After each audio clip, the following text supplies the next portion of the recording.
Greetings. My name is Rithwik Sriram, and this is my Computer Networks DA1.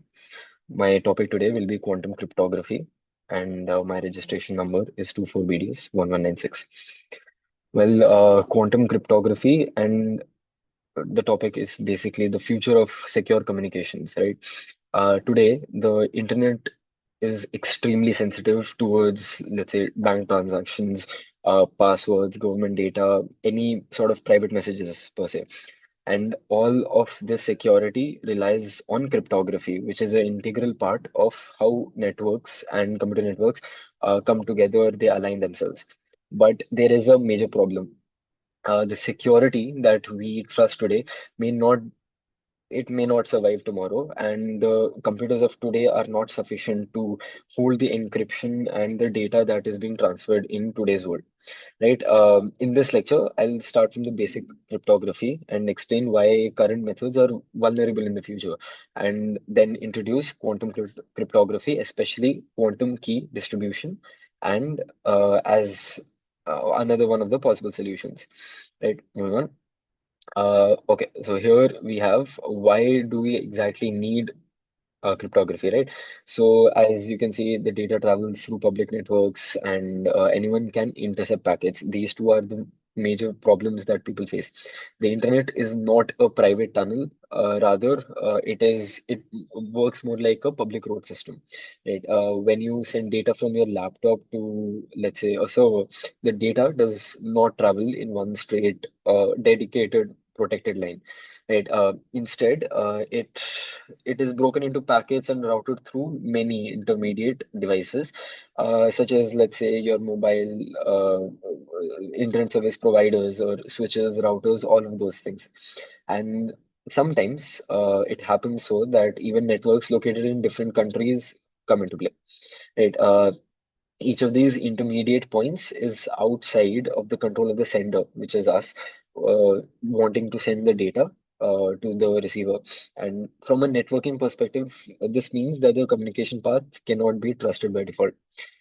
Well, anyone who gains access to any one of these, what do you say, access points, can get access to whatever the data that we're transmitting through this network, right? Whether it be a malicious attacker, a compromised router, or even just an untrusted network, all of these could potentially observe and modify the data that we're trying to send, right? We also have one more point here, which is cryptography ensures that it is confidential. The data that we're sending, in the integrity of the data remains intact, right? So yeah, the authentication is one thing that is extremely important in today's scenario. Because of this, the security cannot rely on the network infrastructure, right? This is where cryptography becomes essential. Well, what the basic idea of cryptography here is that it addresses three fundamental problems. First is confidentiality, second is integrity, and third is authentication, as I have already mentioned, and without which secure communication over the internet will not be possible. Moving on. Right. What are the basics of cryptography, especially with regards to how network security and current trends work, right? So how you have a firewall and the layers that make up all of it. So at its core, it's quite simple. Basically, we take readable text, which is called plain text, then we encrypt it using an encryption algorithm, and then we convert it into readable ciphertext, right? Now, that readable ciphertext is now then converted into a plain text again using a decryption algorithm. All of this is used and done via keys, which is there's a public key, there's a private key. That is the general uh, assumed method for the modern cryptography systems, especially RSA, AES, all of those kind of encryptions that we have. Right. Let's say the receiver uses a key to decrypt the encryption. So that allows them to securely communicate. The entire security depends on hiding this algorithm, because obviously we would not like to show that algorithm to the world, because it's prone to attacks, and therefore, even though the math might be complex, it does share some aspects which can be easily seen, right? Uh, but it is important that we keep the key as a secret, right? Well, what happens when we have open networks? Open networks allow for eavesdropping, which is anybody can listen to whatever the communication is happening. You can modify the data that you are sending, and protection is not quite well, it's not ensured, right? So yeah, moving on, we have two types of encryption: symmetric cryptography and asymmetric cryptography, right? The first one, is about the symmetric cryptography. It uses basically the same key for encryption as well as decryption, right? Algorithms like AES are extremely fast and secure, but there is one major problem. How do we, how do, two people share those two keys that you have? The secret happens to be the most important part of that. If someone intercepts the key, the entire communication is compromised. That is why we require a key distribution algorithm, which is generally a bit slower but is much more efficient, which brings us to asymmetric cryptography. Right. We have in asymmetric cryptography, it solves the key distribution problem which we previously had, because that earlier was this same key that was being sent through via the internet, via the network, or any of those sort of uh, transport methods, right? Here, what happens is each user has a public key that anyone can see, and a private key that must be kept secret, right? Data encrypted by the user has to be public, and the decrypt and has to be decrypted by the private key. Right. That is how HTTPS, online banking, all of those secure emails that we send today, that comes into play. Right. The security of these systems and it's important to know that depends on mathematical problems that is quite hard and extremely hard for the classical computers. Please understand my point. It's about the security of the systems, how we use the current methods to fully ensure that nobody is able to snoop on it. Right. Here I have the examples of RSA encryption and ECC, which is the elliptical curve cryptography, where basically 2 points are taken and there's a mathematical formula on how to approach those 2 points. For RSA algorithm, DH algorithm, all of those have a linear number. Similar thing is done with the elliptical curve cryptography, where an equation is taken, which will ultimately result in the same uh, value that you have for encryption of other devices. But in this method, it's just one more step of using math to solve that. Right? It is a bit math heavy for sure, but I mean, that obviously helps. Uh, Moving on, one more thing about that. Encryption, signatures, and key exchanges, all three are quite important. What happens in RSA is that it does all three operations. For DSA, it does only the signature, while DH does signatures and key exchanges. Right. Moving on, what are the current frameworks today, and how we are being affected by it? So, well, RSA security depends on the difficulty of factoring very large numbers, right, into their prime components, prime factors that we currently use. So while multiplying two large prime numbers is computationally easy, it is reversing the process that is quite hard. That makes it extremely efficient in encrypting the data that you send. Now, let's say you have WhatsApp today. In today's world, we have end-to-end encryption. All of those different algorithms that are used for encryption basically use math as in the background to uh, make your data secure over the internet, right? With classical computers, there is no efficient algorithm known to solve this problem, right? The classical computers have this limitation of taking a lot of time while solving such prime numbers, while factoring them out, because basically we want to find the factors of how of those numbers to in order to decrypt that algorithm, right? As the size of the key increases, the time required to factor the number grows exponentially. For the key sizes used today, even the fastest classical computers are not able to often take a lot of time to solve those questions, and these are estimated to be longer than the amount of the age of the universe. And I mean, that is just not feasible, right? Because of this, modern network security protocols like HTTPS, you have VPNs and RSA encryptions for emails, all of that consider RSA, but it might be mathematically breakable, but practically it is what is seen, therefore it is unbreakable. Right.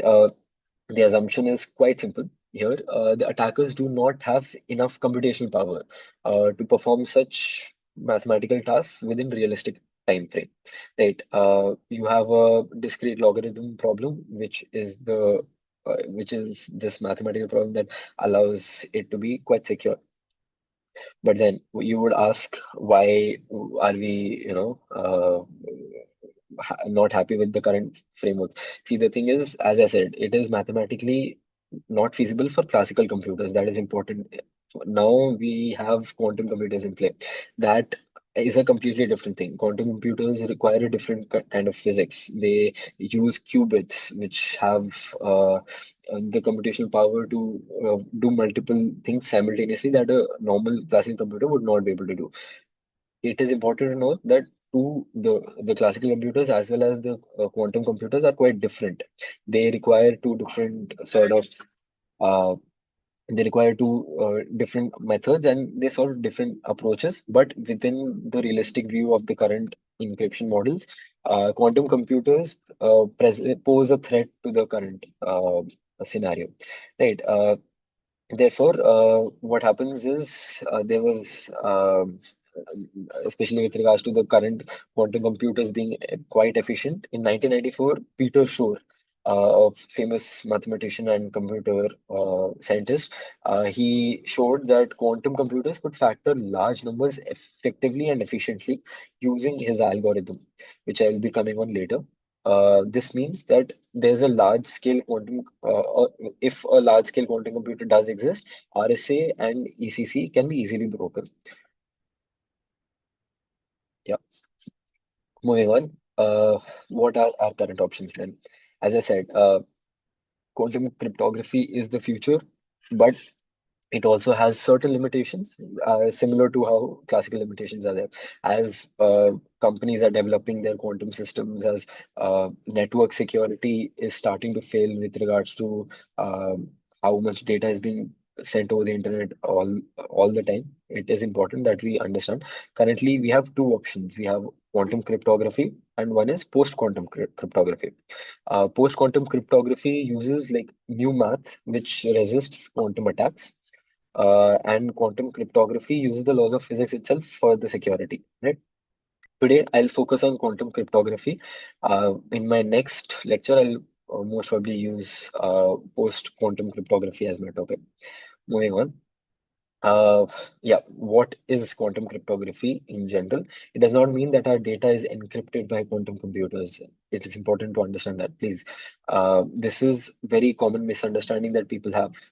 We want, in reality, what actually happens is that quantum computers, they focus on how encryption keys are shared, right? Not on how data itself is encrypted.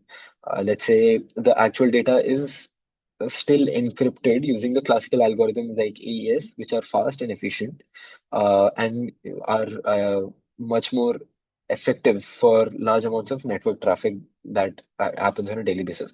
What quantum cryptography changes is the key exchange process. See, in classical cryptography, when the key is, let's say, asymmetric cryptography, when your public key is given via the internet through the traffic, there's a high chance that that data can be replicated, and therefore the attacker has your public key as well, which we do not want. Eavesdropping is possible basically, but here that is obviously not the case, because all of that exchange process is now secure. The most important and widely studied technique is called the quantum key distribution, QKD, which allows basically two parties to generate and share a secret key in such a way that any attempt at eavesdropping can be detected. So basically, two qubits are put in the superposition, and the superposition fails if there is any sort of interference. So let's say somebody wants to try to attack, the qubit that is received by the user is now flipped, or is not in a superposition that allows the user to know that the data has been that the key has been leaked. Therefore, it is completely secure, and eavesdropping is now been able to be has now been identified, right? From a crucial network security perspective, it is important because the security of this entire communication that happens from the user to the receiver depends on the secrecy of the key. Here, since quantum key distribution allows for complete secrecy, it is better. The subsequent data transmission can now proceed over the network and using standard computational models as well as classical encryption. Just that the quantum key distribution has now allowed for better passage per se. In short, quantum cryptography does not replace classical encryption, it strengthens it by securing the weakest link, which was the key exchange process. Right? Moving on. Uh, what are the quantum concepts that you need to understand before we get into it? Quite possibly. So why do quantum computers uh, allow this to be so easy? Well, there's no mathematics, not much mathematics involved, but mostly it's basic ideas from quantum physics. First, the concept of a qubit. Right, unlike a classical bit of ones and zeros, here the qubit exists in a combination of both states in the same time, which is, as I mentioned, is called superposition. What matters here is that the physics itself is not the physics, but the consequences, right? The exact state of the qubit is not fixed until it is observed. So if it is observed in between, the entire system fails, therefore allowing us to know when an attack has been done. Right. Then, as it's written, measurement disturbs state. Therefore, again, it is easily accessible and understandable by the receiver that the data has been disturbed. There's a no cloning theorem, which states that in classical networks, basically copying data is quite trivial. You can duplicate packets perfectly and silently all the time, but here it does not happen. Here it is different since, as I said, because of the quantum properties of the qubit itself. Right. These three ideas explain why quantum key distribution in itself is quite secure. I have mentioned Shor's algorithm here, which states that a number raised to the power p is basically a multiple of a number b plus 1. So that I have given examples. Let's say you have 7 and 15. While 7 squared is not 1 more than 3 times 15, it's 4 more than that. But when you go to 7 raised to power 4, it gets to the exact sweet spot that we want. Right? So that is the basic crux of how we need to solve that. What happens with Shor's algorithm is quantum computers are much more efficient in doing this. So this allows it to be quite effective in the realistic scenario, let's say. Right. Moving on, we have quantum key distribution, which is the BB84 idea. Basically, it's in quantum key distribution, two parties. We call them Alice and Bob. That is a generic term. They send photons over a common channel, right? Each photons encodes a bit using a different quantum state. If an attacker, Eve, for example, tries to intercept and measure the photons, the quantum state is now disturbed, which allows us to note that there is some issue. Right. Alice and Bob can detect this disturbance and know that the eavesdropping has occurred. The bases that generate these bits are completely random, and there's the private key remains private even after the communication is done. Right. Moving on. Why quantum key distribution is fundamentally secure. Okay, so classical cryptography assumes attackers have limited computing power. Quantum cryptography assumes attacker obey the laws of physics. Right? It's that easy. That is a much stronger assumption. Right? In a classical network security system, an attacker can copy data silently and attempt to break encryption later. Whereas in a QKD, copying is not possible without detection. An attempt to intercept this key introduces the errors that Alice and Bob can easily measure. Okay. If the error is too high, then the key is discarded and the communication is stopped. But this means that the security is no longer an assumption about attackers' power, but on physical laws rather. Security is quite important, especially with regards to how information is shared, and therefore this allows it to be completely secure. Can the QKD work over the internet? Well, that is a question that everybody should ask. Uh, Please understand my point. The quantum key distribution network cannot simply be deployed like normal internet traffic. That is not something that happens. Quantum signals, they weaken over distances and cannot be amplified like classical signals. So if you use an optical fiber, there will be a fiber loss. Quantum signals, they get weaker with distance, as it's written, distance limitations, right? And there are trusted nodes which are helpful somewhat in order for it to work. But again, those are all under uh, contained environments per se. Current solutions, well, they involve trusted network and nodes, even satellites to relay the messages. Right? China has is one of the countries that has already started to demonstrate this. Moving on to the real world applications for all of it. Well, quantum cryptography is not science fiction. Again, as I said, it is an integral part of computer networks and network security that allows it to be much more efficient than the current frameworks that we have provided. Quantum cryptography is now used everywhere for the most part. It's not fully mass produced, but it has been coming into effect for the past few years. We have the government and defense communication networks that uh, use this for their accounts. We have like high security centers that keep data safe using this sort of encryption. We have financial institutions like banks and all of those too, which actually take care of what data you provide to them. We Nowadays it's also possible to combine this current system with AES. As I mentioned before, we are not replacing it, but we are rather improving the current systems of encryption. Right? What uh, what limitations can we have?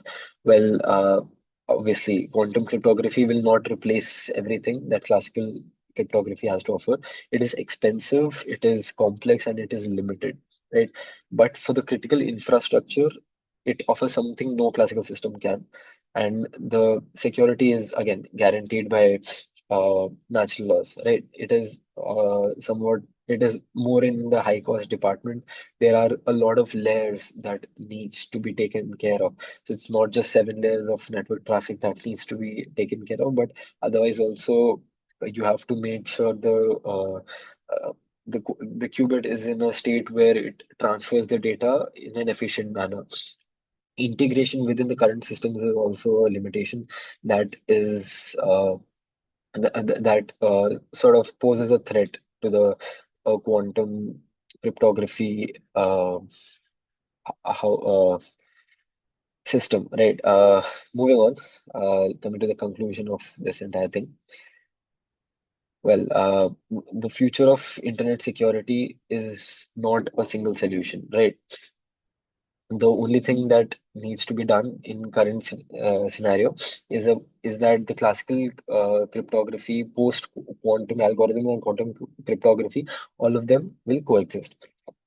Uh, let's say you have quantum cryptography that changes and revolutionizes how defense system works, which is something that we want. The data encryption in itself is data is money in today's scenario, right?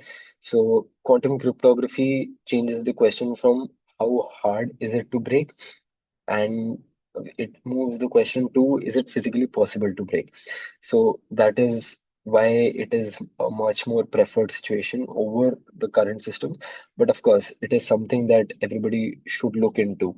I have given a brief introduction on this topic itself, and of course, I would love to answer some questions if anybody has. But yeah, That is the basic thing. I will want to get into deep into how Shore's algorithm actually works, but currently it won't be possible because I'll have to make another video on this. Right.